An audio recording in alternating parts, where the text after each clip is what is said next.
ഇതാ ACP ജയകുമാറിനോട് father Joyce Kaithakottil ഇപ്പോൾ സംസാരിക്കുകയാണ്. ഇപ്പോൾ സമയം എത്ര മണിയായി?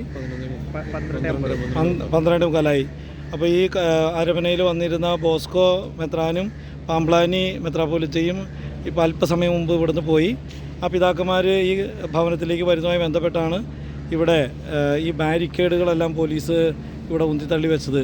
അച്ഛന്മാരെ അക്ഷരാർത്ഥത്തിൽ ബന്ദികളാക്കുന്ന രീതിയിലാണ് ഈ ബാരിക്കേഡുകൾ വെച്ചിരിക്കുന്നത്. മുൾവേലികളുള്ള മനുഷ്യന് തൊടാൻ പോലും പറ്റാത്ത രീതിയിലുള്ള ബാരിക്കേഡുകൾ വെച്ച് ഭീകരാന്തരീക്ഷമാണ് ഇവിടെ സൃഷ്ടിച്ചിരിക്കുക. ഈ വൈദികരെല്ലാവരും ഇവിടെ അക്ഷമരായിട്ട് ഇവിടെ നിൽക്കുകയാണ്. വരാവുന്ന വാതിലുകളിൽ പോലീസ് ലാത്തിയുമായിട്ട് കാവൽ നിൽക്കുന്നു. പോലീസ് ഇല്ലാത്ത വാതിലുകളിൽ ഇവിടെ ബാരിക്കേഡുകൾ വെച്ചിരിക്കുന്നു. ജോയ്സ് അച്ഛൻ ഇപ്പോൾ ACP ജയകുമാറിനോട് അത് മാറ്റുന്നതിനെക്കുറിച്ച് പറയാനാണ് പോയത്. ആളുകളെ പ്രകോപിപ്പിക്കാനായിട്ട് ഇങ്ങനെ എന്തിനാണ് ചെയ്യണേ?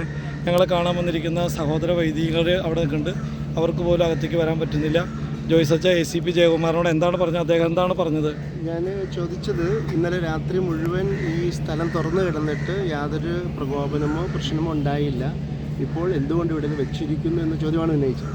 അപ്പോൾ അങ്ങനെ സംസാരിച്ചുകൊണ്ടിരിക്കുന്നതിനിടയ്ക്ക് അദ്ദേഹത്തിനൊരു ഫോൺ വന്ന് അങ്ങോട്ട് അദ്ദേഹം പോയിരിക്കുകയാണ്. അദ്ദേഹം പറഞ്ഞത് ഇന്ന് രാവിലെ ഇവിടെ ഒരു ഇൻറ്റേർണൽ സെക്യൂരിറ്റി വന്നു, ഒരു SP. അപ്പോൾ അദ്ദേഹം വന്നതിന് ശേഷം ഇവിടുത്തെ DCP ഒരു മാഡം വന്നിട്ട് ഇവിടെ ഇങ്ങനെയൊക്കെ ചെയ്യണമെന്ന് പറഞ്ഞു. ഇവിടെ ഞങ്ങൾ തീവ്രവാദികളായതുകൊണ്ടാണ് അങ്ങനെ ചെയ്യാൻ പറഞ്ഞതെന്ന് എനിക്കറിഞ്ഞുകൂടാ, ഞാനത് ചോദിച്ചില്ല.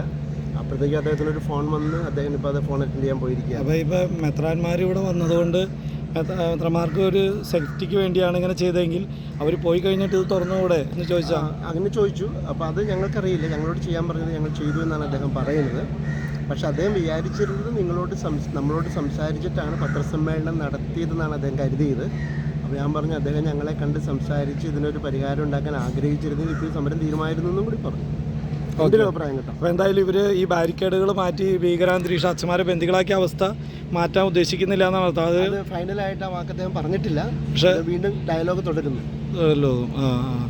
അപ്പോൾ അക്ഷരാർത്ഥത്തിൽ ഇപ്പോൾ മെത്രാന്മാർ ഇവിടുന്ന് പോയതിന് ശേഷവും പോലീസ് ഈ വൈദികരെല്ലാം ഇവിടെ ബന്ദികൾ എന്നതുപോലെ തന്നെയാണ്. കാരണം അങ്ങോട്ടും ഇങ്ങോട്ടും പോകാൻ പാടില്ല, പോകാവുന്ന വഴികളെല്ലാം അടച്ചു വെച്ചിരിക്കുകയാണ്, മുള്ളുവേലികൾ എല്ലാം വെച്ചിരിക്കുകയാണ്. Thank you.